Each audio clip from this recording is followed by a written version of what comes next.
আসসালামু আলাইকুম। আমাদের বাংলাদেশের রাজনৈতিক অঙ্গনে একটা টান টান উত্তেজনা বিরাজ করছে।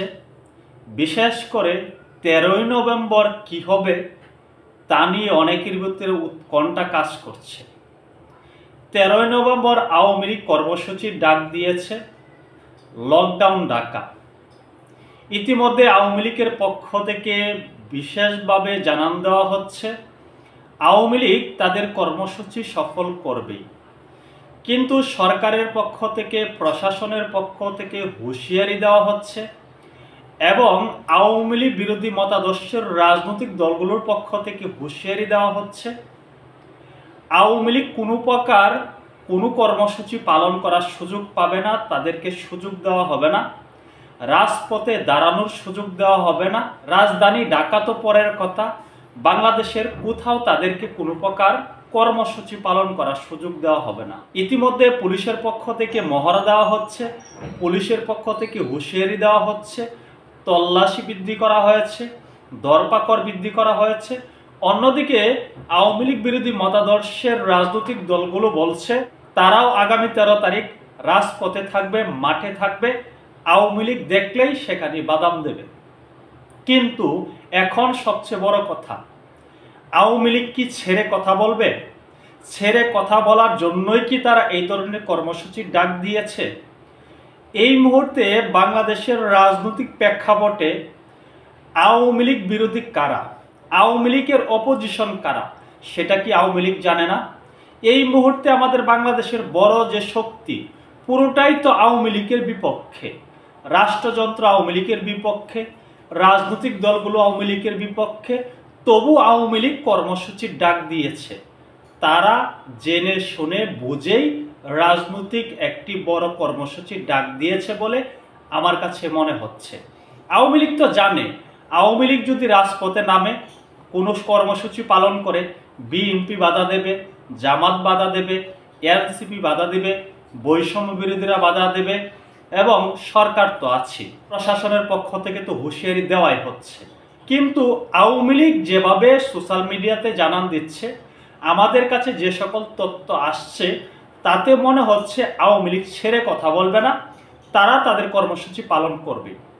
তারা এই বড় শক্তির সাথে মোকাবেলা করার জন্য প্রস্তুতি নিচ্ছে। ইতিমধ্যে আমরা দেখেছি আওয়ামী লীগের পক্ষ থেকে আওয়ামী লীগের প্রেসিডিয়াম সদস্য জাহাঙ্গীর কবির নানক বলছে যেখানেই বাধা দেওয়া হবে সেখানেই প্রতিরোধ করা হবে। এখন আওয়ামী লীগ এই ধরনের হুঁশিয়ারি দিচ্ছে, অন্যদিকে পুলিশের পক্ষ থেকে বলা হচ্ছে তারাও প্রস্তুত আছে।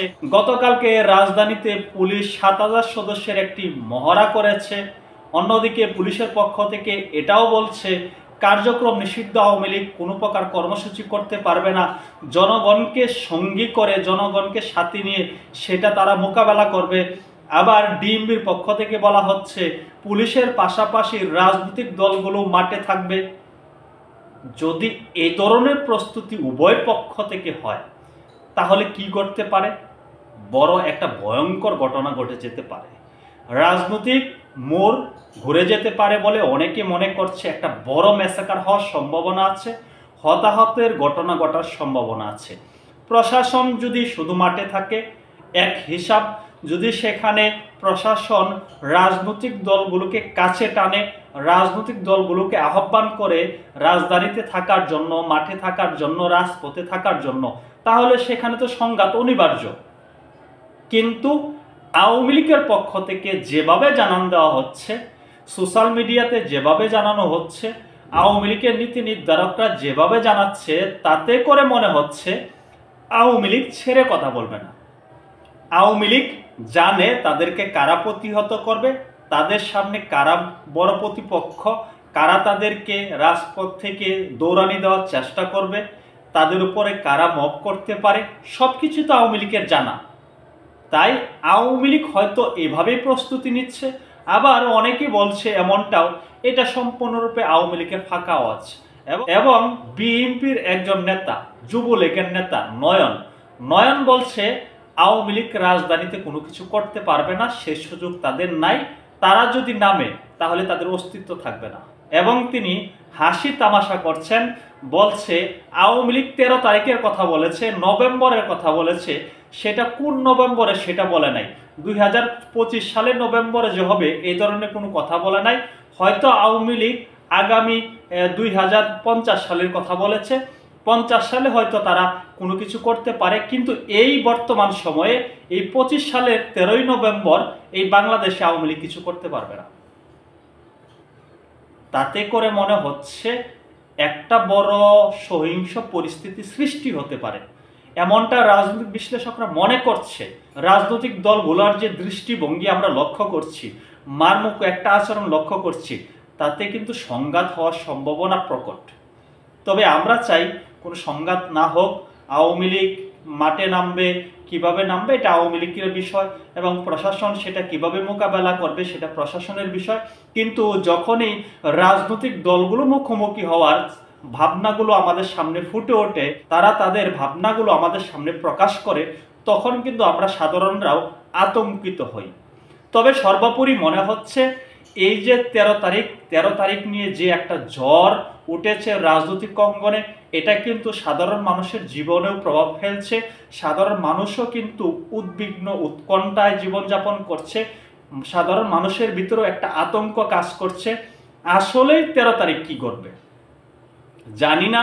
13 তারিখ কারা সফল হবে, কারা সেখানে সফলতা অর্জন করতে পারবে, সেখানে কোন ধরনের ম্যাসাকার হতে পারে, কারা সহিংসতার শিকার হবে, কারা মবের শিকার হবে, সেটা সরকার কিভাবে মোকাবেলা করবে। হয়তো সরকার একটা বড় পদক্ষেপ নেবে মোকাবেলা করার জন্য, সেটা তো ইতিমধ্যে প্রকাশ করাই হচ্ছে। অন্যদিকে গোয়েন্দা নজরদারি বাড়ানো হয়েছে।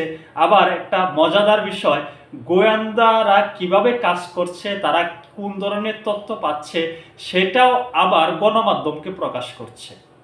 জানি না এটা কোন ধরনের কৌশল, তবে কৌশল কিন্তু উভয় পক্ষই অবলম্বন করছে। দেখা যাক কি হয়। সকলে ভালো থাকবেন। আল্লাহ হাফেজ।